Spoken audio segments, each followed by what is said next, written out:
தாவீது, தாவீது என்றால் பிரியமான, நேசிக்கின்ற அப்படின்னு அர்த்தம். தாவீது தோற்றத்தில் எப்படி இருப்பான்னா, சிவந்த மேனியும் அழகிய கண்களும் நல்ல ரூபம் உள்ளவனா இருந்தான்னு பார்க்கிறோம். அவனுடைய திறமை என்ன அப்படின்னா, வாசிப்பதில் தேறியவன், யுத்த வீரன், காரிய சமர்த்தன், பராக்கிரமசாலி, சௌந்தரியம் உள்ளவன். அவன் நடத்தில் எப்படியாப்பட்டவன் அப்படின்னா புத்திமான். அவன் மகா தந்திரவாதி என்றும் தீர்க்கதரிசி என்றும் பெயர் பெற்றவன். அவன் சவுலுக்கு ஆயுததாரியாக இருந்தவன். தாவீதை தேவனுடைய தாசன், என்னுடைய தாசன் என்று தேவன் தாவீதை அழைக்கிறார். தாவீது என்னும் ஒரே மேய்ப்பன் என்றும் அழைக்கிறார். தாவீது தேவனுடைய ஊழியக்காரன் என்றும் அழைக்கப்படுகிறார். தாவீது ஒரு ஆராதனை வீரன், சங்கீதக்காரன். வேதத்தில் 150 சங்கீதங்கள் இருக்கு. அந்த 150 சங்கீதங்கள்ல தாவீது 73 சங்கீதங்களை எழுதியிருக்கிறார். 3 முறை அபிஷேகம் பண்ணப்பட்டிருக்கிறார். சகோதரர் மத்தியிலே யூதா கோத்திரத்துக்கு மாத்திரம், அடுத்து சமஸ்த இஸ்ரவேலுக்கும் 3 முறை அபிஷேகம் பண்ணப்பட்டிருக்கிறார்.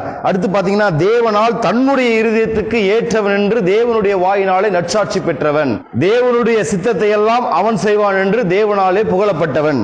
அவன் யுத்த மனுஷனாய் இருந்து அதிக ரத்தத்தை சிந்தினதினால் அவன் தேவனுக்கு ஆலயம் கட்ட முடியாமல் போயிற்று அப்படின்னு படிக்கிறோம். சகல தேசத்திலும் கீர்த்தி பெற்றவன், உத்தம இருதயத்தை உடையவன். தாவீது போன இடத்திலெல்லாம் தேவனை காப்பாற்றினார் என்றும் அவன் வர வர பலத்தவன் என்றும் வேத புஸ்தகத்திலே படித்திருக்கிறோம். பாருங்க, அவன் கோத்திர பிதாக்களுக்கு தகப்பன் யாக்கோபா இருக்கலாம், ஆனா கோத்திரத்தோட தலைவன் தாவீது. எல்லா ஜாதிகளுக்கும் தலைவன்.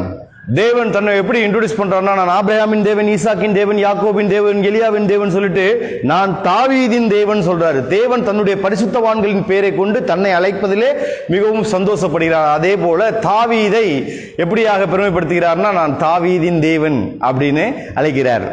பெத்லகேம் தாவீதோட ஊர், எருசலேம் தாவீதோட நகரம். முதலாக உடன்படிக்கை பெட்டியை எருசலேமுக்குள்ளே கொண்டு வந்தவன் இந்த மகாவீரனாகிய தன்னிகரற்ற தாவீது. 2 சாமுவேல் 7:9 பூமியில் இருக்கிற பெரியோர்களின் நாமத்திற்கு ஒத்த பெரிய நாமத்தை தேவன் மூலம் பெற்றுக்கொண்டவன். ஆள்மீட்டிய வீரர்களால் பட்டயத்தை படு பயங்கரமாக சுழற்றுக் கொண்டவன். என் கைகளை போருக்கும் என் விரல்களை யுத்தத்துக்கும் படிப்பிக்கிற கண்மலையாகிய கர்த்தருக்கு ஸ்தோத்திரம் அப்படின்னு சங்கீதத்தில் எழுதுகிறார். ஏன்னா தேவன் தாவீதை வீட்டில் வைத்து வளர்க்கவில்லை, தேவன் தாவீதை காட்டில் வைத்தே வளர்த்தார்.